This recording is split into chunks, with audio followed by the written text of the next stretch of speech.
Hello, welcome to Esoterica and Nonsense, a podcast where we discuss myths, legends, folktales, fairy tales, supernatural phenomenon, and religions from around the world. I am your host, Annabelle. Happy October. I am disappointed in humanity right now. It is the year 2024, allegedly 2,000 plus years after the crucifixion of Christ, as they say. And it's fucking bullshit.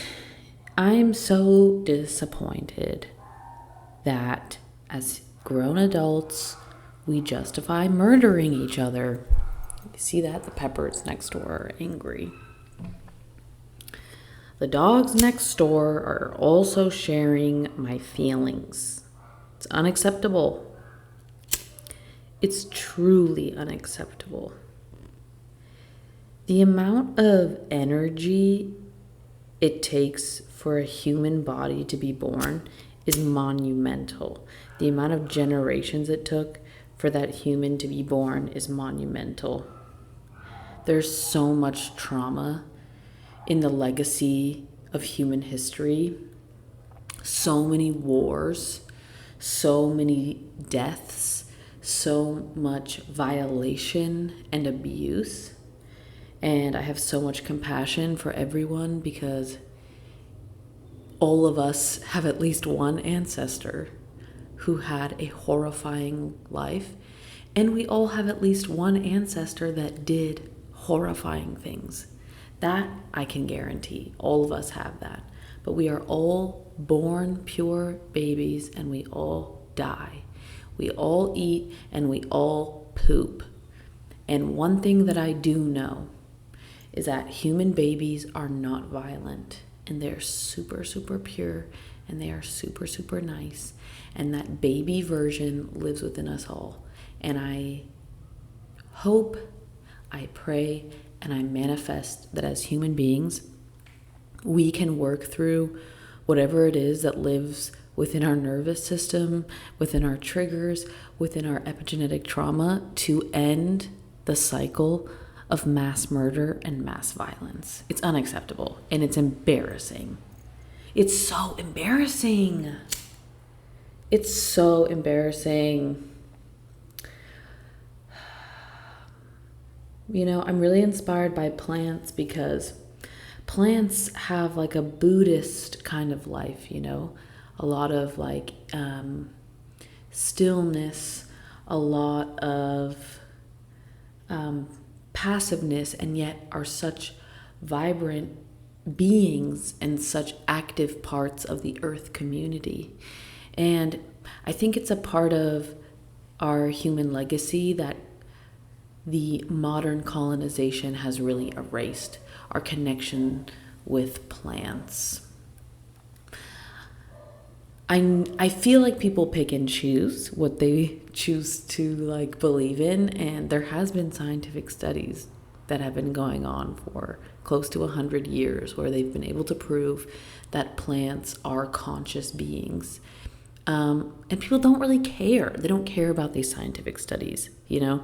I think people don't really believe that based on their beliefs in the world. And I think we've lost touch with you could say magic, or you could just say the consciousness within all things. And it's detectable. You can feel it. You can talk to them. You can hear answers if you are willing to try and if you're willing to quiet your mind. If you're willing to shut up and stop letting your mind run in random circles. All of this I'm saying because there has been a genocide that has been broadcasted live for a year. And there's human exploitation happening all over the planet. And I'm really disappointed.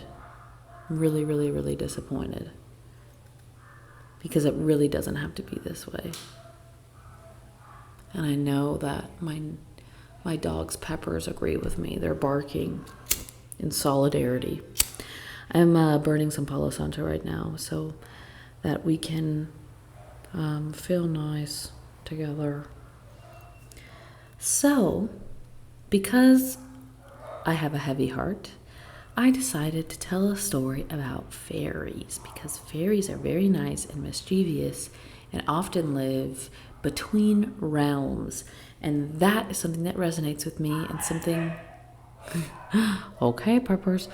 I just love fairies. And this is a Romanian story. And I feel like something that I didn't know about Romania until I met a Romanian girl is that in Romania, they speak Romanian, obviously. But interestingly, Romanian is a romantic language. It is a child of Latin, which was the language of the Roman Empire. And the language Romanian is the... How do I say this? It is, out of all the romantic languages, it resembles ancient Latin the most. Isn't that fascinating? Because growing up, I always heard the romantic languages were Italian, French, and Spanish. People write off Romanian completely. But compared to Italian, Spanish, and French, it is more similar. Romanian is more similar to ancient Latin. So allegedly, if you were to learn Romanian, it's actually easier to understand the other romantic languages, at least written, and it would be easier for you to learn Latin because it's so similar. It's something like 60% the same, which is wild.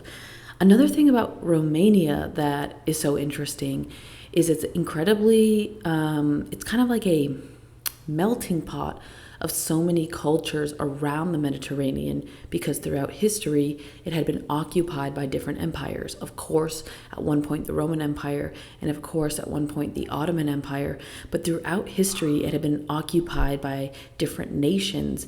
And of course, even the Roman Empire and the Ottoman Empire went through phases of like cultural exchange and expansion. So anyway, I just feel like that's worth mentioning.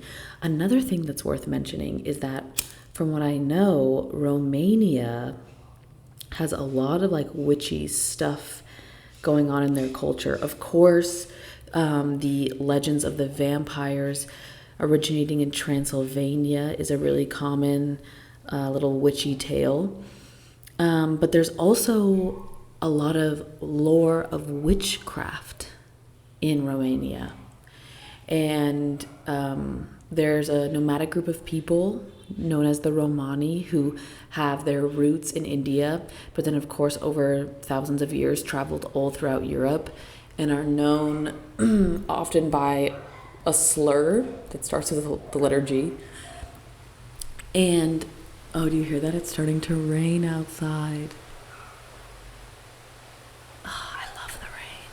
Can you hear that? It's so nice. I hope the Peppers have shelter. Run for shelter, Peppers. What was I saying? I was talking about Romanian witches. Ah, yes. So there is a huge legacy of the Romani people in Romania, and of course the impact of their culture.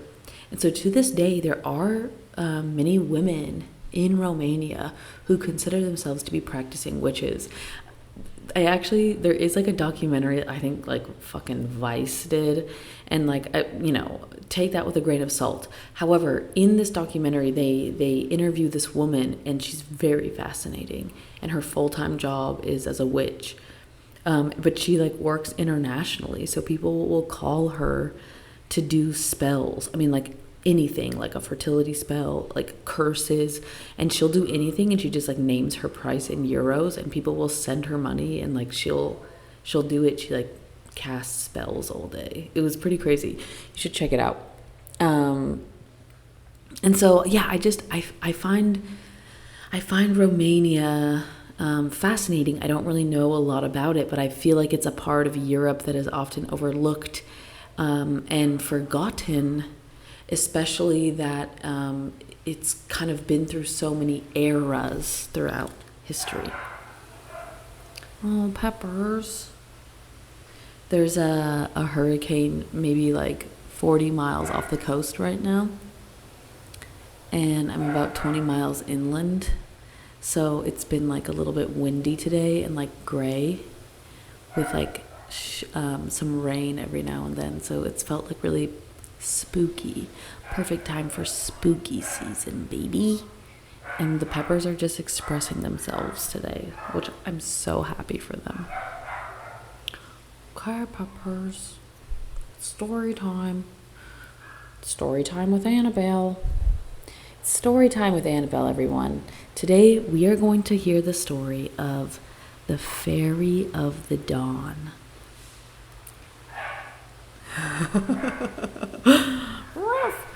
It's time to make a hot cup of tea. I'm drinking some chai that is now room temperature. I found this amazing company called Kolkata. I think it's called like Kolkata Tea Company or Kolkata Chai Company. I forget, but it's owned by Indian people, and this is a real masala chai blend. It is the real deal, and it is so good. Because chai is the best, but I'm over mediocre chai. No one in the West knows what they're doing. It's a mess. This like Oregon Chai Brewing Company, it's no, it's unacceptable. Okay, so without further ado, here we have the Fairy of the Dawn. Once upon a time, that should happen did happen.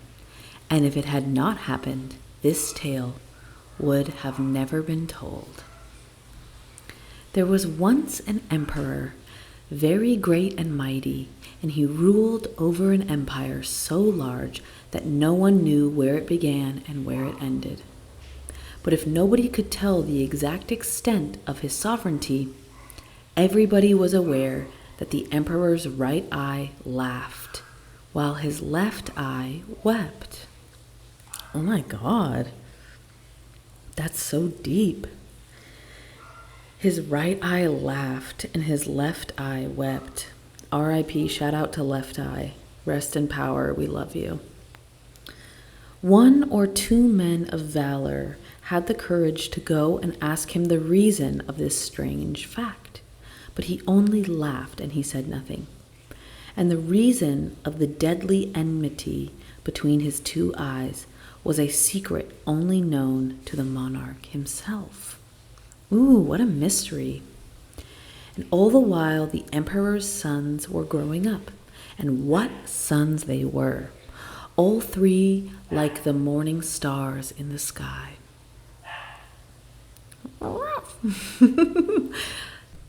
Floria, the eldest, was so tall and broad-shouldered that no man in the kingdom could approach him. Kostan, the second, was quite different. He was small of stature and slightly built. He had a strong arm and an even stronger wrist. Petru, the third and the youngest, was tall and thin, more like a girl than a boy. Oh, we love that. We love Petru. He spoke very little, but laughed and sang and laughed from morning till night. He was a very solemn and serious man. But then he had a way when he was thinking of stroking his hair over his forehead, which made him look old enough to sit in his father's council. You are grown up, Floria, said Petru one day to his eldest brother. Do go and ask father why one eye laughs and the other weeps. But Floria would not go. He had learnt by experience that this question was always put the emperor in a rage. Petru next went to Kostan, but did not succeed any better with him. Well, as everyone else is afraid, I suppose I suppose I must do it myself, observed Petru at length. No sooner said than done. The boy went straight to his father and put his question. May you go blind, exclaimed the emperor in wrath. What business is it of yours? And he boxed Petru's ears soundly. Petru returned to his brothers and told them what had befallen him. But not long after it struck him that his father's left eye seemed to weep less, and the right one to laugh more. I wonder if it has anything to do with my question, thought he. I'll try again. After all, what do 2 boxes on the ear matter? So he put his question for a second time, and he had the same answer. But the left eye only wept now and then, while the right eye looked 10 years younger. It really must be true, thought Petru. Now I know what I have to do. I shall have to go on putting that question and getting boxes on the ear till both eyes laugh together. No sooner said than done.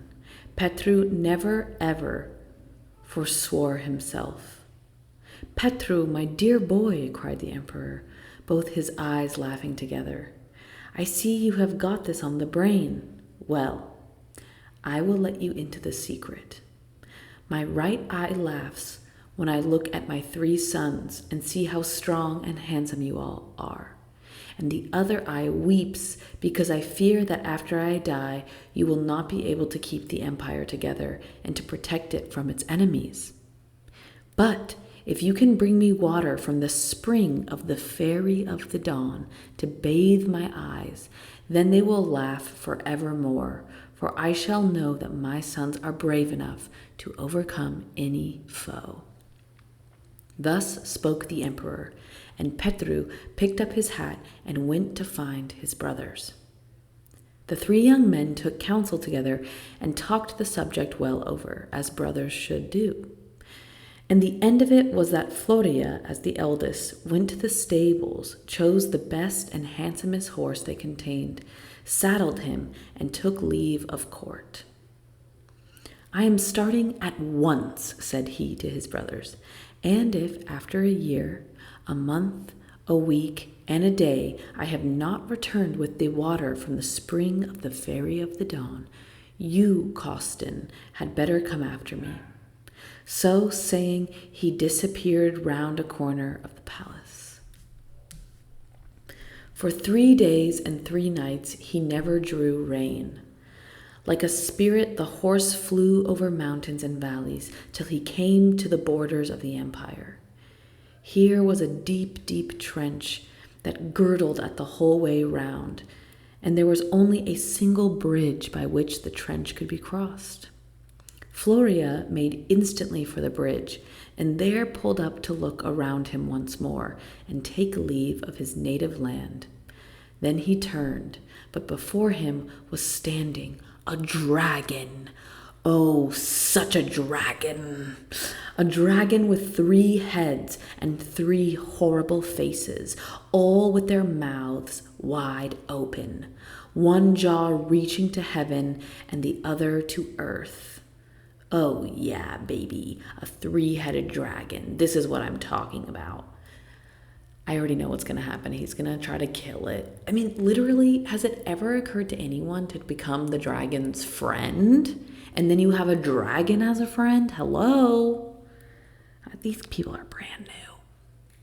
At this awful sight, Floria did not want to give battle. He put spurs to his horse and dashed off. Where? He neither knew nor cared.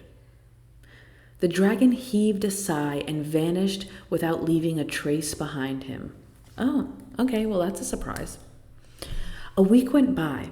Floria did not return home.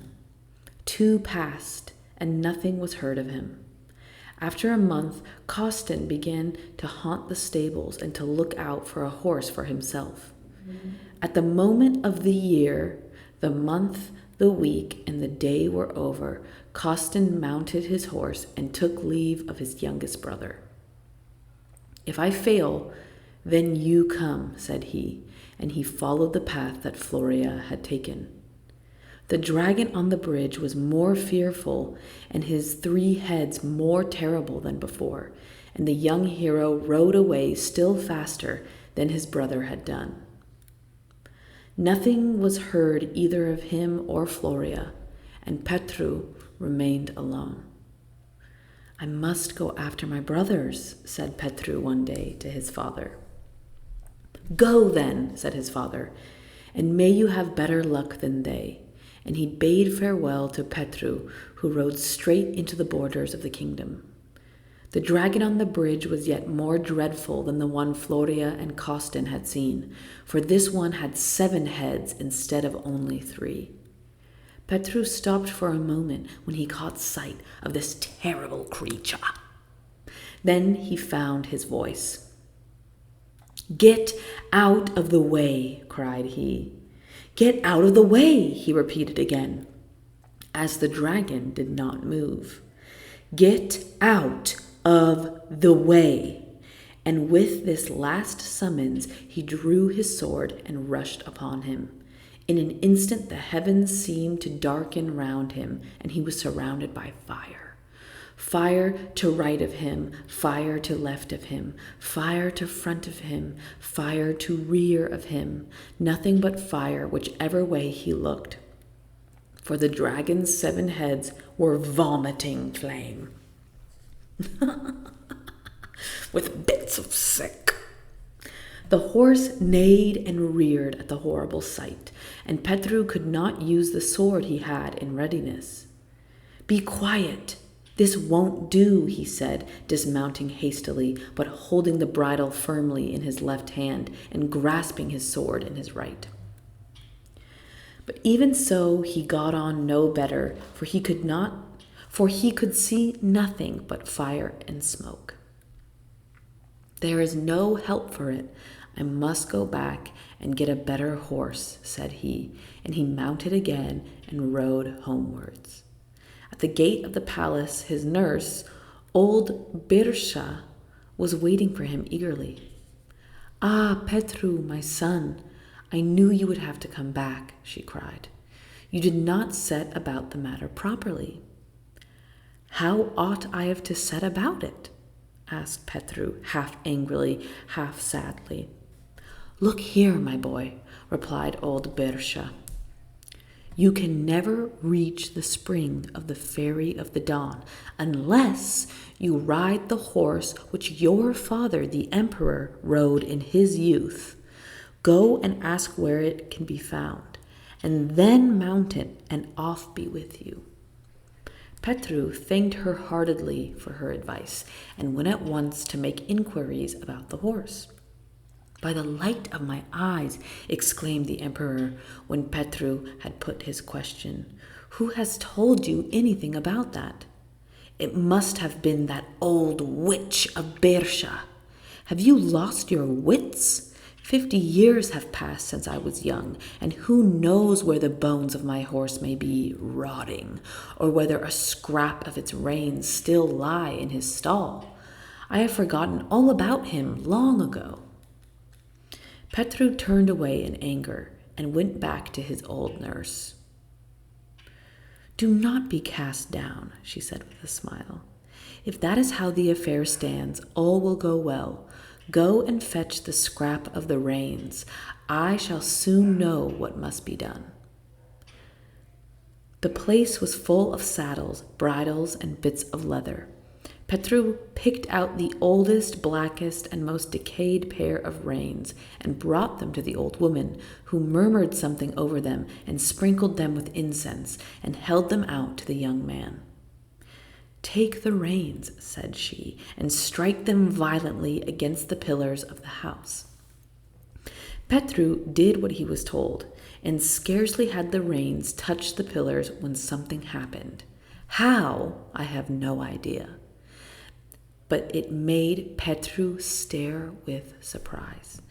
A horse stood before him, a horse whose equal in beauty the world had never seen, with a saddle on him of gold and precious stones, and with a dazzling bridle you hardly dared to look at, lest you should lose your sight. A splendid horse, a splendid saddle, and a splendid bridle, all ready for the splendid young prince. Why can't the old nurse Bersha be the main character? I want to know about her training, who taught her this stuff. She's obviously a witch. I'm on board. I am on team Bersha. Hello. I guess Petru's chill. Okay, jump on the back of the brown horse, said the old woman, and she turned round and went into the house. The moment Petru was seated on the horse, he felt his arms 3 times as strong as before, and even his heart felt braver. Sit firmly in the saddle, my lord, for we have a long way to go and no time to waste, said the brown horse. And Petru soon saw that they were riding as no man and his horse had ever ridden before. On the bridge stood a dragon, but not the same one as he had tried to fight with, for this dragon had 12 heads, each more hideous and shooting forth more terrible flames than the other. But, horrible though he was, he had met his match. Petru showed no fear, but rolled up his sleeves that his arms might be free. "Get out of the way," he said, and when he had done, but the dragon's head only breathed forth more flames and smoke. Petru wasted no more words, but drew his sword and prepared to throw himself on the bridge. "Stop a moment, be careful, my lord," put in the horse, "and be sure you do what I tell you. Dig your spurs in my body up to the rowel, draw your sword, and keep yourself ready, for we shall have to leap over the bridge and the dragon. When you see that we are right above the dragon, cut off his biggest head, wipe the blood off the sword, and put it back clean in the sheath before we touch earth again." So Petru dug in his spurs, drew his sword, cut off the head, wiped the blood, and put the sword back in the sheath before the horse's hooves touched the ground again. And in this fashion they passed the bridge. "But we have got to go further still," said Petru, after he had taken a farewell glance at his native land. "Yes, forwards," answered the horse. "But you must tell me, my lord, at what speed do you wish to go? Like the wind? Like thought? Like desire? Or like a curse?" Oh my God, intriguing. Who talks like this? I love this. Petru looked about him, up at the heavens and down again at the earth. A desert lay spread out before him, whose aspect made his hair stand on end. "We will ride at different speeds," said he, "not so fast as to grow tired, nor so slow as to waste time." And so they rode, one day like the wind, the next like thought, the third and fourth like desire, and like a curse, till they reached the borders of the desert. "Now walk, so that I may look about and see what I have never seen before," said Petru, rubbing his eyes like one who wakes from a sleep, or like him who beholds something so strange that it seems as if before Petru lay a wood made of copper, with copper trees and copper leaves, with bushes and flowers of copper also. Wow. So now we're in a forest of trees made out of copper. Copper trees, copper leaves, bushes and flowers of copper also. Oh, this is so weird. And copper's really good at conducting electricity. So I'm thinking that this is where the fairies are at, right? I'm thinking. Petru stood and stared as much. No. Okay, sorry. Petru stood and stared as a man does when he has seen something that he has never seen before, and of which he has never heard. Then he rode right into the woods. On each side of the way, the rows of flowers began to praise Petru and to try and persuade him to pick some of them and make himself a wreath.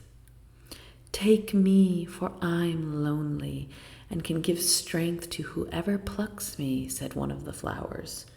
"No, take me, for whoever wears me in his hat will be loved by the most beautiful woman in the world," pleaded the second flower. And then one after another they bestirred themselves, each more charming than the last, all promising, in soft, sweet voices, wonderful things to Petru, if he would only pick one. Petru was not deaf to their persuasion, and was just stooping to pick one when the horse sprang to one side. "Why don't you stay still?" asked Petru roughly. "Do not pick the flowers. It will bring you bad luck," answered the horse. "And why should it do that?" The horse answered, "These flowers are under a curse. Whoever plucks them must find the Welwa of the woods." And a Welwa is a goblin. Ooh, you have to go on a goblin quest. Write that down. Goblin Quest. I want to watch that movie, Goblin Quest. The Welwa of the woods. Seriously, I promise you, I'm going to write stories because people are missing out. You don't need to reinvent the wheel. These stories already exist. They just don't go into the details. We're going to write a story about the old nurse Bersha and her quest and journey as a sorceress. And the name of this movie is going to be called Goblin Quest, Welwa of the Woods.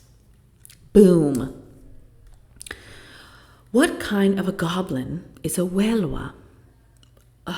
Oh, do leave me in peace, but listen, look at the flowers as much as you like, but pick none. And the horse walked on slowly. Petru knew by experience that he would do well to attend to the horse's advice, so he made a great effort and tore his mind away from the flowers. But in vain. If a man is fated to be unlucky, unlucky he will be, whatever he may do.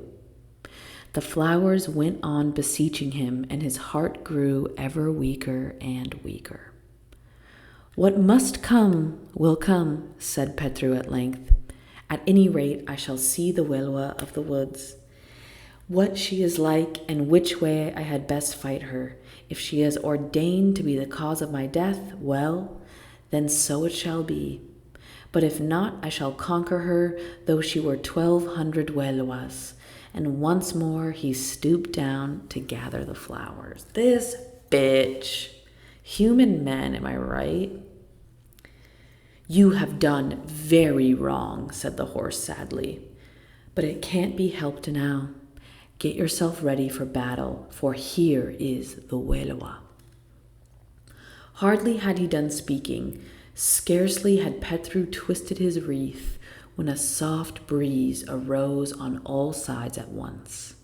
Out of the breeze came a storm wind, and the storm wind swelled and swelled till everything around was blotted out in darkness, and darkness covered them as with a thick cloak, while the earth swayed and shook under their feet. "Are you afraid?" asked the horse, shaking his mane. "Not yet," replied Petru stoutly, though cold shivers were running down his back. "What must come will come, whatever it is." "Don't be afraid," said the horse. "I will help you. Take the bridle from my neck and try to catch the Welwa with it." The words were hardly spoken, and Petru had no time even to unbuckle the bridle, when the Welwa herself stood before him, and Petru could not bear to look at her, so horrible was she. She had not exactly a head, yet neither was she without one. She did not fly through the air, but neither did she walk upon the earth. She had a mane like a horse, horns like a deer, a face like a bear, eyes like a polecat, while her body had something of each, and that was a Welwa. Honestly, she sounds kind of sick. I'm pretty sure a polecat is like a ferret. I only know that because of that movie, Valerie and Her Week of Wonders. If you haven't seen it, stop what you're doing and watch that film. It's an incredible film. Okay, I'm gonna read her description again because I feel like this is a lot to take in. So the Welwa, she did not fly through the air, but neither did she walk upon the earth. She had not exactly a head, yet neither was she without one. She had a mane like a horse, horns like a deer, a face like a bear, eyes like a polecat, while her body had something of each. And that was the Welwa. Sick, dude. Honestly, I'm kind of obsessed. We love this goblin queen in the enchanted copper forest. This is lit. Petru planted himself firmly in his stirrups and began to lay about him with his sword, but he could feel nothing. And day and night went by, and the fight was still undecided.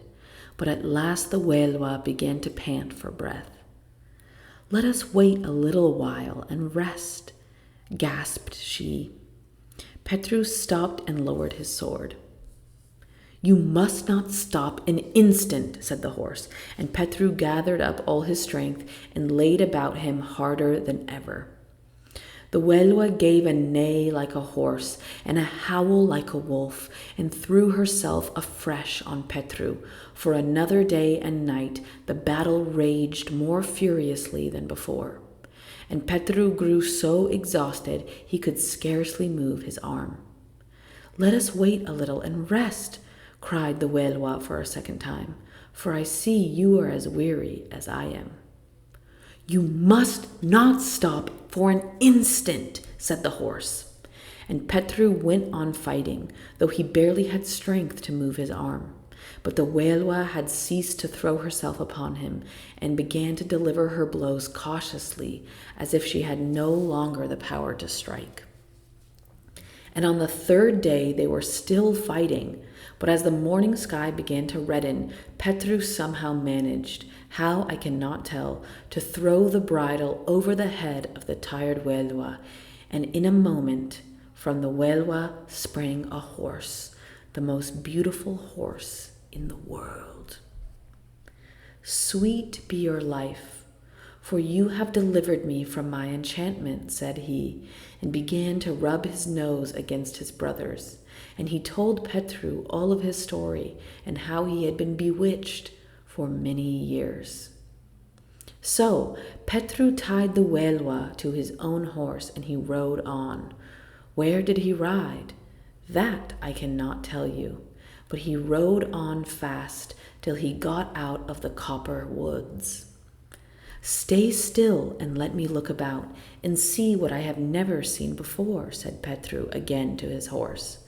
For in front of him stretched a forest that was far more wonderful, as it was made of glistening trees and shining flowers. This was a silver wood. Ooh! As before, the flowers began to beg the young man to gather them. "Do not pluck them," warned the Welwa, trotting beside him, "for my brother is 7 times stronger than I." But though Petru knew by experience what this meant, it was no use, and after a moment's hesitation, he began to gather the flowers and to twist himself a wreath. This fucking bitch! God damn it, Petru! Listen to your horses, dude. They're just trying to help you. You're such an ignorant little bitch. Then the storm wind howled louder, the earth trembled more violently, and the night grew darker. than the first time, and the Welwa of the silver wood came rushing on them 7 times the speed of the other. For 3 days and 3 nights they fought, but at last Petru cast the bridle over the head of the second Welwa. "Sweet be your life, for you have delivered me from enchantment," said the second Welwa, and they all journeyed on as before. But soon they came to a gold wood, more lovely far than the other 2, and again Petru's companions pleaded with him to ride through it quickly and to leave the flowers alone. But we already know that Petru doesn't care, and he's going to pick flowers. Petru turned a deaf ear to all they said, classic, and before he had woven his golden crown, he felt that something terrible, something he could not see, was coming near him right out of the earth. He drew his sword and made himself ready for the fight. "I will die," cried he, "or he shall have my bridle over his head." He had hardly said the words when a thick fog wrapped itself around him, and so thick was it that he could not see his own hand or hear the sound of his voice. For a day and a night he fought with his sword, without ever once seeing his enemy. Then suddenly the fog began to lighten. By dawn of the second day it had vanished altogether, and the sun shone brightly in the heavens. It seemed to Petru that he had been born again. And the Welwa, she had vanished. "You had better take breath now that you can, for the fight you will have to begin all over again," said the horse. "What was it?" asked Petru. "It was the Welwa," replied the horse, "changed into fog. Listen, she's coming." And Petru had hardly drawn a long breath when he felt something approaching from the side. Though what it was, he could not tell. A river, yet not a river, for it seemed to flow over the earth, but to go where it liked, and to leave no trace of its passage. "Woe be to me," cried Petru, frightened at last. "Beware and never stand still," called the brown horse, for he could not say, for the water was choking him. The battle began anew. For a day and a night Petru fought on, without knowing at whom or what he struck. At dawn on the second day he felt that both his feet were lame. "Now I am done for," thought he, and his blows felt thicker and harder in his desperation, and the sun came out and the water disappeared, without his knowing how or when. "Take breath," said the horse, "for you have no time to lose. The Welwa will return in just a moment." Petru made no reply, only wondered how, exhausted as he was, he should ever be able to carry on the fight.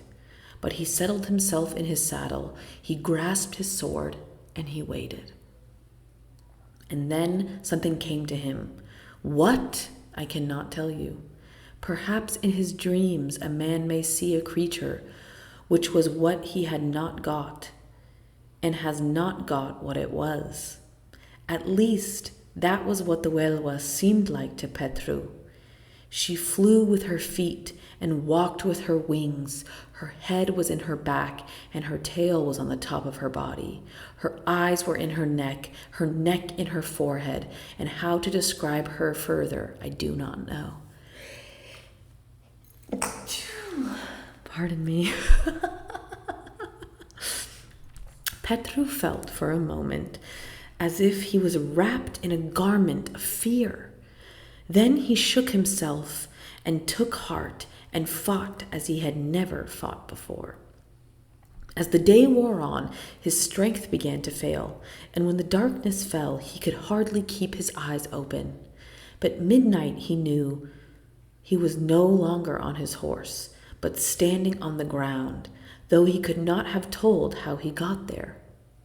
When the gray light of morning came, He was past standing on his feet, but fought now upon his knees.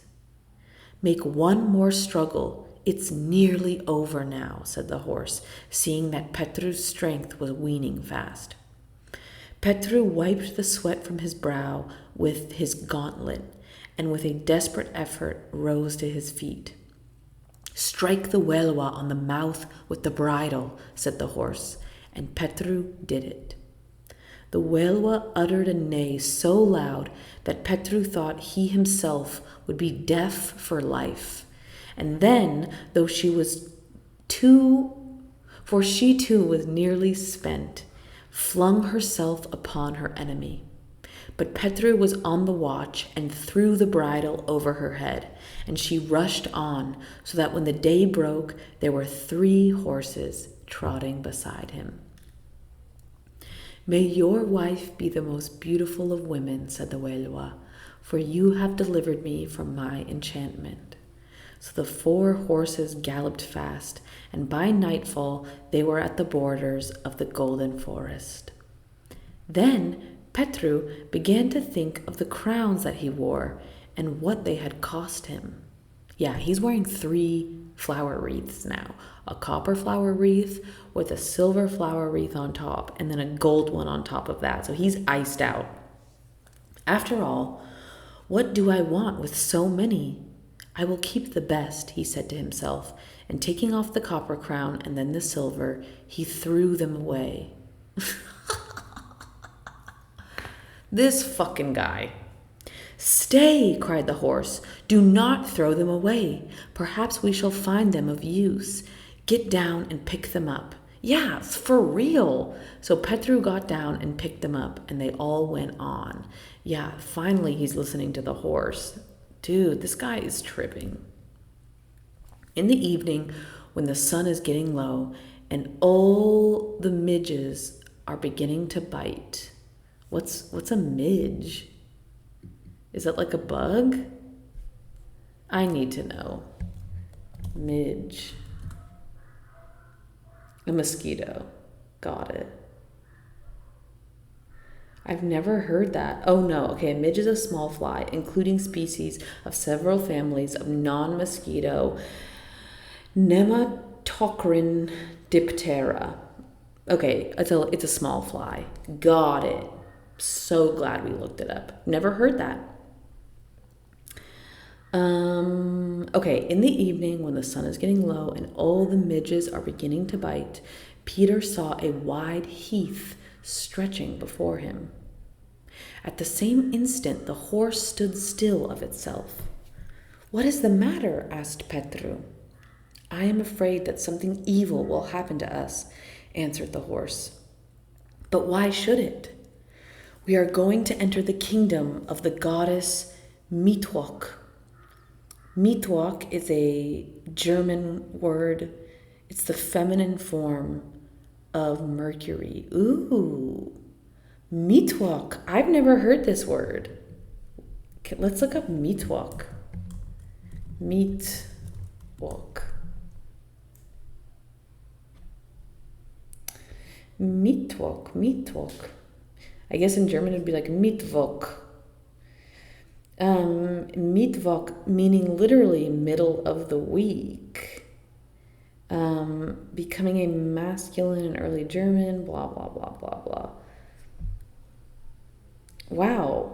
We're going to have to do a deep dive on this later because I'm not even finding specifics on Mittwoch. This is so interesting. I've never heard of this concept. Okay, cool. So we are going to enter the kingdom of the goddess Mittwoch. And the further we ride into it, the colder we shall get. But all along the road there are huge fires, and I dread lest you should stop and warm yourself at them. And why should I not warm myself? Something fearful will happen to you if you do, replied the horse sadly. We all know that Petru's going to do it anyway. We all know the fucking drill. Well, forward, cried Petru lightly. And if I have to bear cold, I must bear it. We don't believe you, dude. You're not going to bear it. No one believes you. Come on. With every step, they went into the kingdom of the Mitvok.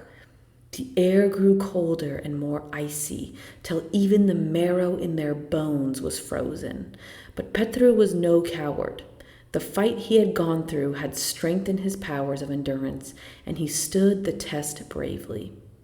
Along the road on each side were great fires, with men standing by them, who spoke pleasantly to Petru as he went by, and invited him to join them. The breath froze in his mouth, but he took no notice, only bade his horse to ride on faster. How long Petru may have waged battle silently with the cold, one cannot tell. For everybody knows that the kingdom of Mitvok is not to be crossed in a day. But he struggled on, though the frozen rocks burst around, though his teeth were chattered, and even his eyelids were frozen. At length they reached the dwelling of Mitvok herself, and, jumping from his horse, Petru threw the reins over his horse's neck and entered the hut. "Good day, little mother," said he. "Very well, thank you, my frozen friend." Petru laughed and waited for her to speak. "You have borne yourself bravely," went on the goddess, tapping him on the shoulder. "Now you shall have your reward." And she opened an iron chest, out of which she took a little box. "Look," said she, "this little box has been lying here for ages, waiting for the man who could win his way through the Ice Kingdom. Take it and treasure it, for someday it may help you." Honestly, I'm so impressed with Petru right now. I really didn't think he had it in him. Look at me. I'm being surprised by men right now. You go, Petru. "If you open this box, it will tell you anything you want and give you news of your fatherland." Petru thanked her gratefully for her gift. He mounted his horse and rode away. When he was some distance from the hut, he opened the casket. "What are your commands?" asked a voice inside the box. "Give me news of my father," he replied, rather nervously. "He is sitting in council with his nobles," answered the casket. "Is he well?" "Not particularly, for he is furiously angry." "What has angered him?" answered Petru. "Your brothers Costin and Floria," replied the casket. "It seems to me they are trying to rule him and the kingdom as well, and the old man says they are not fit to do it." "Push on, good horse, for we have no time to lose," cried Petru. Then he shut up the box and put it in his pocket. They rushed on as fast as ghosts, as whirlwinds, as vampires when they hunt at midnight, and how long they rode no man can tell, for the way was far. "Stop! I have some advice to give you," said the horse at last. "What is it?" asked Petru. "You have known what it is to suffer cold, and you will have to endure heat, such as you have never dreamed of. Be as brave now as you were then. Let no one tempt you to try to cool yourself, or evil will befall you." "4 words," answered Petru. "Do not worry yourself. If I have escaped without being frozen, there is no chance of my melting." "Why not? This is a heat that will melt the marrow in your bones, a heat that is only to be felt in the kingdom of the goddess of thunder." And it was hot. The very iron of the horse's shoes began to melt, but Petru gave no heed. The sweat ran down his face, but he dried it with his gauntlet. What heat could be he never knew before. And on the way, not a stone's throw from the road, lay the most delicious valleys, full of shady trees and bubbling streams. When Petru looked at them, his heart burned within him, and his mouth grew parched.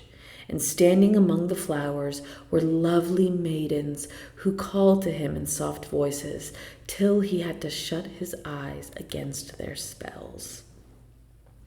"Come, my hero, come and rest. The heat will kill you," said they. Petru shook his head and said nothing, for he had lost the power of speech. Long he rode in this awful state. How long, none can tell. Suddenly the heat seemed to become less, and in the distance he saw a little hut on a hill. This was the dwelling of the goddess of thunder, and when he drew rein at her door, the goddess herself came out to meet him. She welcomed him and kindly invited him in, and bade him to tell her all of his adventures. So Petru told her all that had happened to him, and why he was there, and he took farewell of her, as he had no time to lose. "For," he said, "who knows how far the fairy of the dawn yet be?" "Stay for one moment, for I have a word of advice to give you," said the goddess of thunder. "You are about to enter the kingdom of Venus.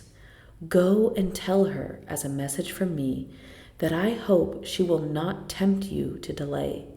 On your way back, come to me again, and I will give you something that may be of use to you." Oh my God, all the girls are loving Petru. It's because he's a gentle boy who's slender like a girl. I love that that was his, that's how they described him, girly. We all, see, they always win, the feminine boys. Petru's a baddie. He's starting to figure it out. He's also starting to listen to his horses. It's about fucking time. So, Petru mounted his horse and had hardly ridden 3 steps when he found himself in a new country. Hiya, Peppers. Here it was neither hot nor cold, but the air was warm and soft like spring. Through the way ran through a heath covered with sand and thistles. Ooh! The puppers are barking, so that means it's time to have some chai. It's chai time, baby. This chai that I'm drinking, it has rose petals infused in it. Or I guess there's rose petals in the mix, so that the tea is infused with rose. It's so good. It's so good. Are you okay, Peppers? The Peppers are on one today, dude.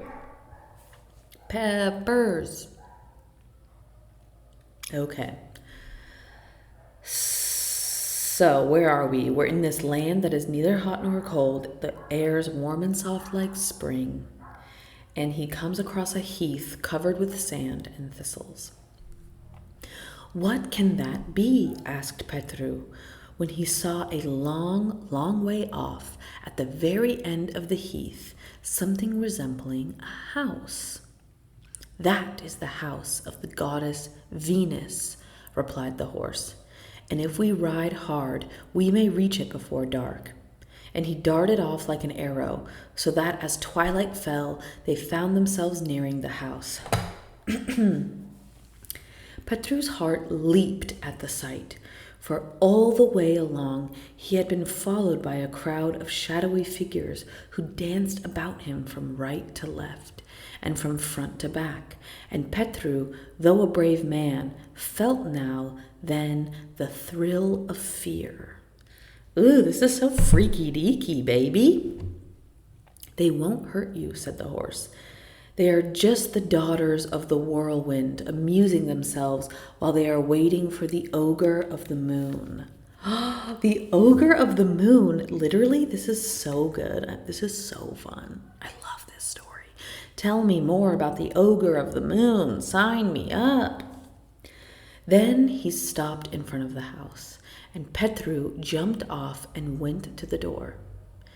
"Do not be in such a hurry," cried the horse. "There are several things I must tell you first. You cannot enter the house of the goddess Venus like that. She is always watched and guarded by the whirlwind." "What am I to do then?" asked Petru. "Take the copper wreath and go with it to the little hill over there. When you reach it, say to yourself, 'Were there ever such lovely maidens, such angels, such fairy souls?'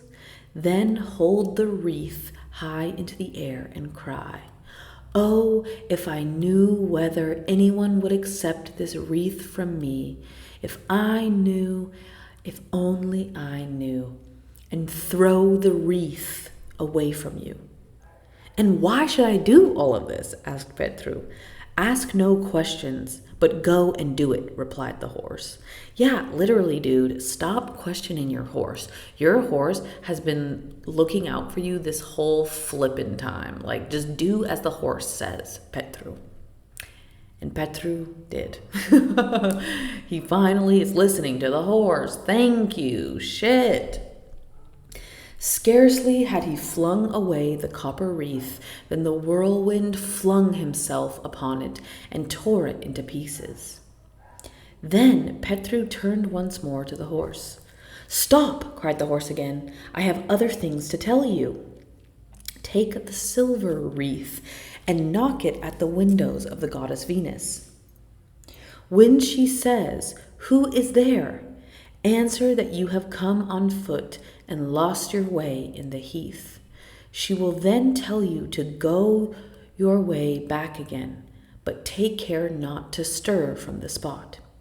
Instead, be sure to say to her, 'No, indeed, I shall do nothing of the sort. As from my childhood I have heard stories of the beauty of the goddess Venus, and it was not for nothing that I had shoes made of leather with soles of steel, and have traveled for 9 years and 9 months, and have won in battle the silver wreath, which I hope you may allow me to give you, and have done and suffered everything to be where I am now. This is what you must say. What happens after is your affair.' Petru asked no more, but went towards the house of the goddess Venus. By this time it was pitch dark. There was only the ray of light that streamed through the windows to guide him. And at the sound of his footsteps, 2 dogs began to bark loudly. See, Peppers, this would be a great time for you to bark. That's your cue, Peppers. And of course, they're probably taking a nice little nappy now. They're having a nap. Which of those dogs is barking? Is he tired of life? Asked the goddess Venus. That's such a dramatic question. Oh my god. Dogs bark, bro. Wow, that's so intense. It is I, O goddess, replied Petru rather timidly. I have lost my way on the heath and do not know where I am to sleep this night. Where did you leave your horse? Asked the goddess sharply. Petru did not answer. He was not sure if he was to lie or whether he had better tell the truth. Go away, my son. There is no place for you here, replied she, drawing back from the window. Then Petru repeated hastily what the horse had told him to say, and no sooner had he done so than the goddess opened the window, and in gentle tones she asked him, Let me see this wreath, my son. And Petru held it out for her. Come into my house, went on the goddess. Do not fear the dogs. They always know my will. And so they did, for as the young man passed, they wagged their tails to him. Good evening, said said Petru as he entered the house and seating himself near the fire, listened comfortably to whatever the goddess might choose to talk about, which was, for the most part, the wickedness of men, with whom she was evidently very angry. "Yes, my queen, thank you. A girl after my own heart." I love that. She's like, "Oh, a male visitor for the night. Let's talk about the wickedness of men." This is my kind of girl.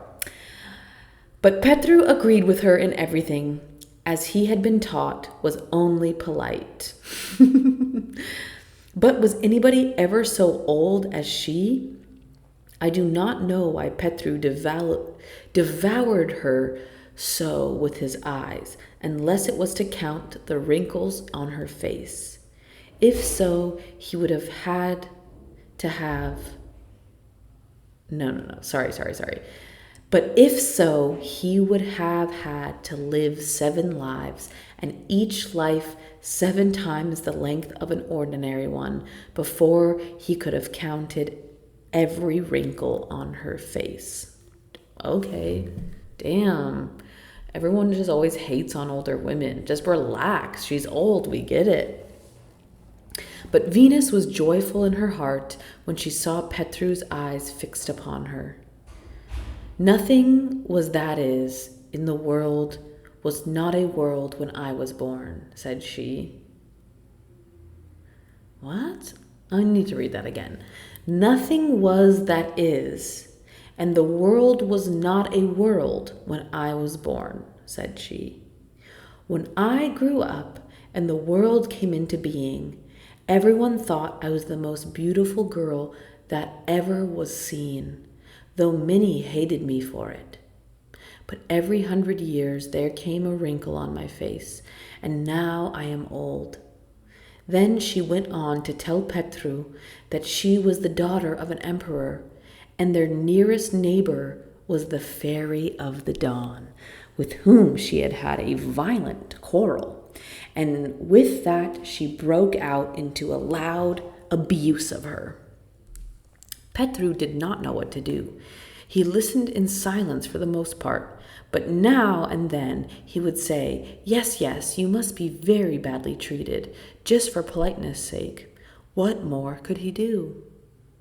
"I will give you a task to perform, for you are brave and will carry it through," continued Venus, when she had talked a long time and both of them were getting sleepy. "Close to the fairy's house is a well, and whoever drinks from it will blossom again like a rose. Bring me a flagon of it, and I will do anything to prove my gratitude. It is not easy. No one knows that better than I do. The kingdom is guarded on every side by wild beasts and horrible dragons, but I will tell you more about that. And I also have something to give you." Then she rose and lifted the lid of an iron-bound chest and took out of it a very tiny flute. Was it a tiny flute or was it an ocarina? It's probably an ocarina, just saying. "Do you see this?" she asked. "An old man gave it to me when I was very young. Whoever listens to this flute goes to sleep, and nothing can wake him. Take it and play it as long as you remain in the kingdom of the Fairy of the Dawn, and you will be safe." At this, Petru told her that he had another task to fulfill at the well of the Fairy of the Dawn, and Venus was still better pleased when she heard his tale. So Petru bade her good night. He put the flute in its case and laid himself down in the lowest chamber to sleep. Before the dawn, he was awake again, and his first care was to give each of his horses as much corn as he could eat, then to lead them to the well of water. Then he dressed himself and made ready to start. "Stop!" cried Venus from her window. "I have still a piece of advice for you. Leave one of your horses here. Take only 3. Ride slowly till you get to the fairy's kingdom. Then dismount and go on foot. When you return, see that all 3 of your horses remain on the road while you walk. But above all, beware never to look the fairy of the dawn in the face, for she has eyes that will bewitch you and glances that will befool you. She is hideous, more hideous than anything you can imagine, with owl's eyes, foxy face, and cat's claws. Do you hear? Do you hear? Be sure you never look at her. I bet you that the fairy of the dawn is super hot. I mean, also owl's eyes, foxy face, and cat's claws. Yeah, this is hot. It sounds like Venus has beef because the fairy of the dawn is super hot. You know, that's what I'm smelling in the breeze, if you know what I'm saying. Petru thanked her and managed to get off at last. Far, far away, where the heavens touch the earth, where the stars kiss the flowers, a soft red light was seen, such as the sky sometimes has in spring, only lovelier, more wonderful. That light was behind the palace of the Fairy of the Dawn, and it took Petru 2 days and nights through flowery meadows to reach it. And besides, it was neither hot nor cold, bright nor dark, but something of them all, and Petru did not find the way a step too long. This is literally like my dream. I want to go to the palace of the Fairy of the Dawn. This sounds incredible. Sign me up. After some time, Petru saw something white rise up out of the red sky, and when he drew nearer, he saw it was a castle, and so splendid that his eyes were dazzled when they looked at it. He did not know there was such a beautiful castle in the world. But no time was to be lost, so he shook himself, jumped down from his horse, and, leaving him on the dewy grass, began to play on his flute as he walked along. He had hardly gone many steps when he stumbled over a huge giant who had been lulled to sleep by music. This was one of the guards of the castle. As he lay there on his back, he seemed so big that in spite of Petru's haste, he stopped to measure him. The further went Petru, the more strange and terrible were the sights that he saw. Lions, tigers, dragons with 7 heads, all stretched out in the sun, fast asleep. It is needless to say what the dragons were like, for nowadays everyone knows the dragons are not things to joke about. Petru ran through them like the wind. Was it haste or fear that spurred him on?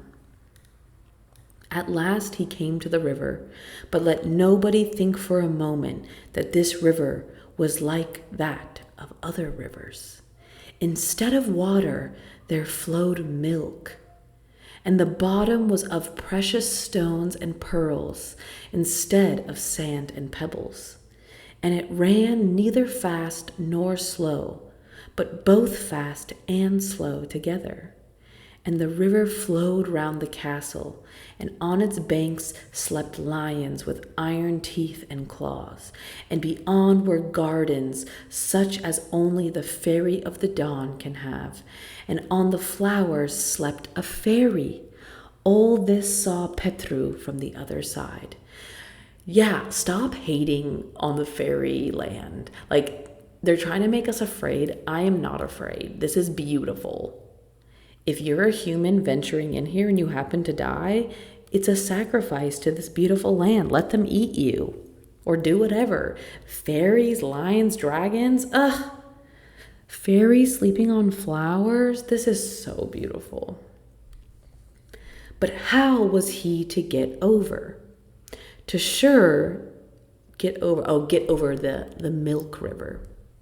To be sure, there was a bridge, but even if it had not been guarded by sleeping lions, it was plainly not meant for a man to walk on. Who can tell what it was made of? It looked like a soft little woolly cloud. Aw, a little cloud bridge over a milk river. This is so cute. So he stood thinking of what was to be done to get across The river he must. After a while, he determined to take the risk and strode back to the sleeping giant. "Wake up, my brave man," he cried, giving him a shake. The giant woke and stretched out his hand to pick up Petru, just as he would catch a fly. But Petru played his flute, and the giant fell back again. Petru tried this 3 times, and when he was satisfied that the giant was really in his power, he took out a handkerchief, bound the 2 little fingers of the giant together, drew his sword, and cried for the 4th time, "Wake up, my brave man." When the giant saw the trick which had been played on him, he said to Petru, "Do you call this a fair fight? Fight according to rules if you are really a hero." "I will by and by, but first I want to ask you a question. Will you swear that you will carry me over the river if I fight honorably with you?" And the giant swore. When his hands were freed, the giant flung himself upon Petru, hoping to crush him by his weight. But he had met his match. It was not yesterday nor the day before that Petru had fought his first battle, and he bore himself bravely. For 3 days and 3 nights the battle raged, and sometimes one had the upper hand, and sometimes the other, till at length they both lay struggling on the ground. But Petru was on top, with the point of his sword at the giant's throat. "Let me go," he shrieked. "I own that I am beaten." "Will you take me over the river?" asked Petru. "I will," gasped the giant. "What shall I do to you if you break your word?" "Kill me any way you like, but let me live now." "Very well," said Petru, and he bound the giant's left hand to his right foot, tied one handkerchief round his mouth to prevent him crying out, and another round his eyes, and led him to the river. Once they had reached the bank, he stretched one leg over the other side, and catching up Petru in the palm of his hand, set him down on the other shore. "That's all right," said Petru. Then he played a few notes on his flute, and the giant went to sleep once again. Even the fairies, who had been bathing a little lower down, heard the music and fell asleep among the flowers on the bank. Petru saw them as he passed and thought, "If they are so beautiful, why should the fairy of the dawn be so ugly?" But he dared not linger, and he pushed on. "Yeah, Petru, think about it. This story isn't checking out. Venus is a hater." Now he was in the wonderful gardens, which seemed more wonderful still than they had done from afar. But Petru could see no faded flowers, nor any birds, as he hastened through them to the castle. No one was there to bar his way, for all were asleep.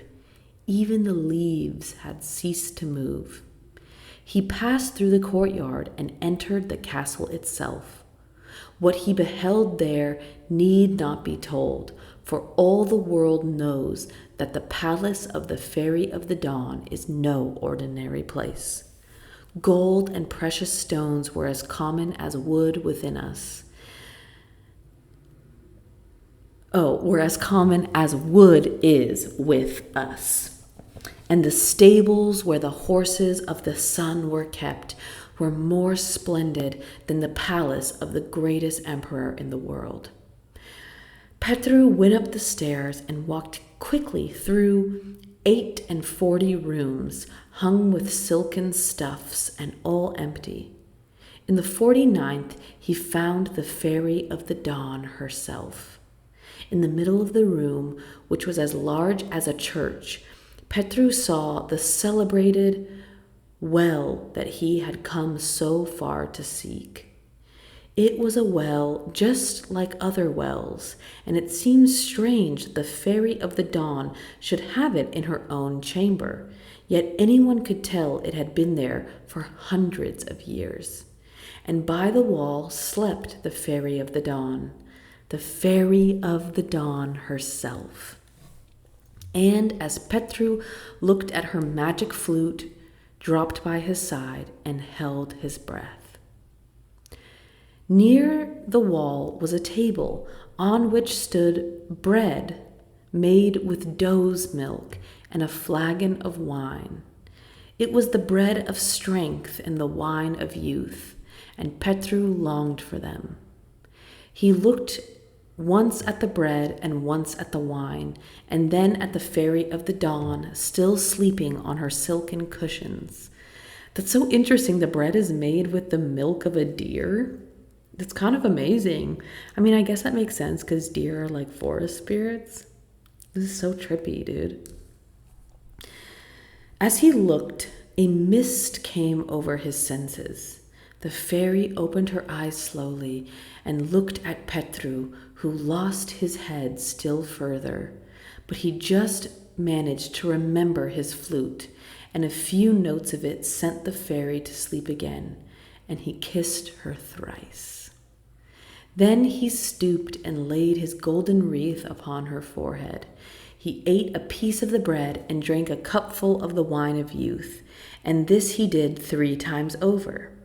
Then he filled a flask with water from the well and vanished swiftly. As he passed through the garden, it seemed quite different from what it was before. The flowers were lovelier, the streams ran quicker, the sunbeams shone brighter, and the fairies seemed gayer. Love that. And all this had been caused by the 3 kisses Petru had given the Fairy of the Dawn. He passed everything safely by and was soon seated in his saddle again. Faster than the wind, faster than thought, faster than longing, faster than hatred, rode Petru. At length he dismounted and, leaving his horse at the roadside, went on foot to the house of Venus. The goddess Venus knew that he was coming and went to meet him, bearing with her white bread and red wine. "Welcome back, my prince," said she. "Good day and many thanks," replied the young man, holding out the flask containing the magic water. She received it with joy, and after a short rest, Petru set forth, for he had no time to lose. He stopped a few minutes, as he had promised, with the goddess of thunder, and was taking a hasty farewell of her when she called him back. "Stay! I have a warning to give you," said she. "Beware of your life. Make friends with no man. Do not ride fast or let the water go out of your hand. Believe no one and flee flattering tongues. Go and take care, for the way is long, the world is bad, and you hold something very precious. But I will give you this cloth to help you. It is not much to look at, but it is enchanted, and whoever carries it will never be struck by lightning, pierced by a lance, or smitten with a sword, and the arrows will glance off his body." Petru thanked her, and he rode off, taking out his treasure box, inquired how matters were going at home. "Not well," it said. The emperor was blind altogether now, and Floria and Costin had besought him to give the government of the kingdom into their hands.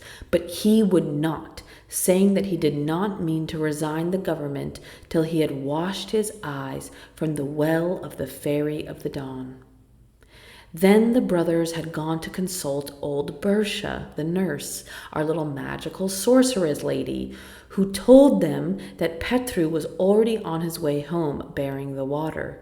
They had set out to meet him and would try to take the magic water from him and then claim as their reward the government of the emperor.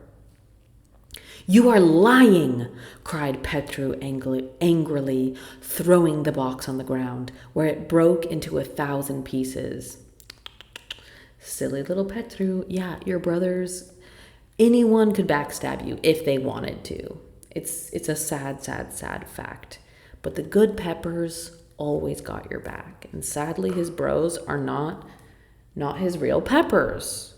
They're fake as fuck. Sorry, Petru. It's not the box's fault. It was not long before he began to catch glimpses of his native land, and he drew rein near a bridge, the better to look at it. He was still gazing when he heard the sound in the distance, as if someone was calling him by his name. "You, Petru," it said. "On, on," cried the horse. "It will fare ill if you will stop now." "No, let us stop and see who and what it is," answered Petru. "Oh, come on, dude. When has your horse ever been wrong? Your horse is literally looking out for you every step of the way. You flippin' idiot!" Turning his horse around and coming face to face with his two brothers. Yep. He had forgotten the warning given by him. What? No. He had forgotten the warning that the goddess of thunder had given him. And when Costin and Floria drew near with soft and flattering words, he jumped straight off his horse and rushed to embrace them because he's a fucking idiot. He had 1,000 questions to ask and 1,000 things to tell, but his brown horse stood sadly, hanging his head. Literally, bro, when are you gonna learn your brothers ain't shit, dude? They're weak, dog. "Petru, my dear brother," at length said Floria, "would it not be better if we carried the water for you? Someone might try to take it from you on the road, while no one would suspect us." "So it would," added Costin. "Floria speaks well." But Petru shook his head and told them what the goddess of thunder had said and about the cloth she had given him, and both brothers understood there was only one way in which they could kill him. Damn. Petru, you're fucking up right now. At a stone's throw from where they stood ran a rushing stream with clear, deep pools. "Don't you feel thirsty, Costin?" asked Floria, winking at him. "Yes," replied Costin, understanding directly what was wanted. "Come, Petru, let us drink now we have the chance, and then we will set out on our way home. It is a good thing that you have us with you to protect you from harm." The horse neighed, and Petru knew what it meant, and did not go on with his brothers. No, he went home to his father and cured his blindness, and for his brothers, they never returned again. Damn! And that is the end of The Fairy of the Dawn. That was not what I was expecting. I thought there was going to be more about the fairy. See, this is my issue sometimes with like human stories. Where's the imagination, baby? I want to hear about the Fairy of the Dawn. I'm going to have to write it. And we're also going to write about Goblin Quest, the Wailwa of the Woods. I want to know about Old Lady Bersha. I want to know about the years studying to be a sorceress. And like, that's what I want to know about. Basically, all the women in this story. I want to know about the goddess Venus. I want to know about the goddess of thunder. I want to know about all the goddesses of the Ice Kingdom, the Fairy of the Dawn, the old nurse / sorcerer. Like, I could do without all the men in the story. I'm not even trying to be rude. They're just boring. They're basic, dude. I don't care. I've met hella mortals. I don't need to hear stories about mortals. I want to hear stories about magical women. It is beautiful, though. I love hearing stories like these. I just feel like it takes me into a shaded woods of Transylvania in a little cabin with a fire and some tea over the hearth, and like a grandma with really cool embroidered clothes, like having a story time, and we're eating like a potato beef stew, and grandma's telling us about the fairy of the dawn and emperors and foreign lands and whalewas and goblins. That's what I live for. That's like the coolest part about being a human, is hearing the stories of the ancient world, hearing the stories of sorcerers and magicians and fairies and gods and goblins and giants and dragons.